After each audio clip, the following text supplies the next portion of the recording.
हर हर महादेव, देवों के देव महादेव के चरणों में प्रणाम।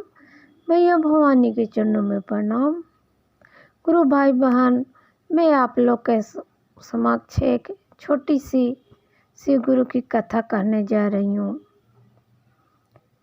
एक गांव में एक अंधी बुढ़िया रहती थी। वो उसके एक बेटा और एक बहू थे। तो जो अंधी बुढ़िया थी हमेशा शिव गुरु के पूजा पाठ में लगी रहती थी।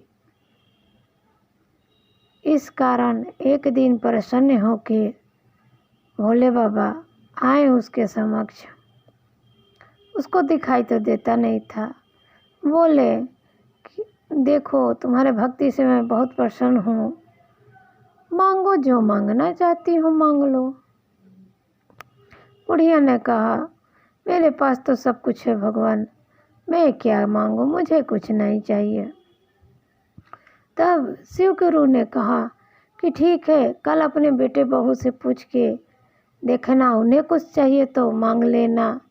ऐसा कह के भगवान चले गए। दूसरे दिन बूढ़ी माता ने अपने बेटे बहू से पूछा कि मेरे पास भगवान आए थे, बोलो मैं क्या उनसे मांगूं। तो उसके बेटे ने कहा कि माँ, तुम धन दौलत मांग लो।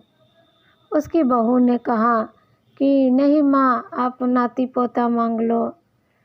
तो बुढ़िया ने सोचा कि ये दोनों तो अपने ही स्वार्थ के बारे में सोच रहे हैं। बुढ़िया ने अगल बगल आदमी से पूछा कि मुझे अगर कुछ मांगना होगा किसी से तो मैं क्या मांगूं। बुढ़िया तो अगल बगल वालों ने कहा कि अब तुम्हारी उम्र तो ज़्यादा है नहीं, अपने लिए नेत्र मांग लो, और नहीं तो ऐसा कुछ मांगो जिससे सबका कल्याण हो। बुढ़िया ने बहुत सोचा और उसने सोच के फिर कहा कि मैं ऐसा मांगूंगी कि जिसमें सबका कल्याण हो। दूसरे दिन फिर भगवान आए उसके पास। वो पूजा कर रही थी बुढ़िया। तो भगवान ने कहा, भोले बाबा ने कहा कि हाँ बताओ, आपने सोच लिया है मेरे से क्या वरदान चाहिए। तो बूढ़ी माता ने कहा कि ठीक है, मैं आपको बताती हूँ, आप दे दीजिएगा।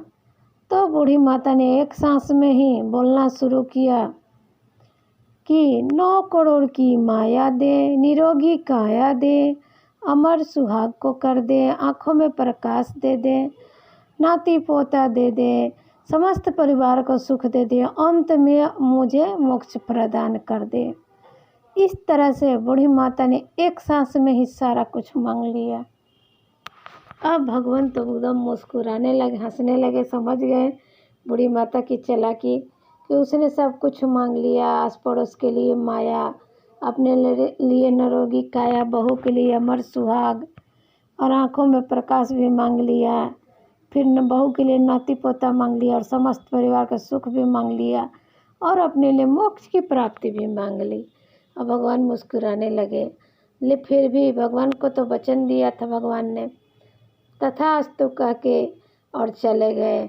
जिस कारण बूढ़ी का माता का पूरा सुख संपन्न से घर रहने लगा और मरने के बाद उन्हें स्वर्ग की प्राप्ति हुई। तो कहते हैं गुरु भाई बहन कि भगवान के पूजा पाठ कभी व्यर्थ नहीं जाती है। कभी न कभी किसी न किसी रूप में आपको ज़रूर मिलेगा उसका फल। हर हर महादेव, हर हर महादेव।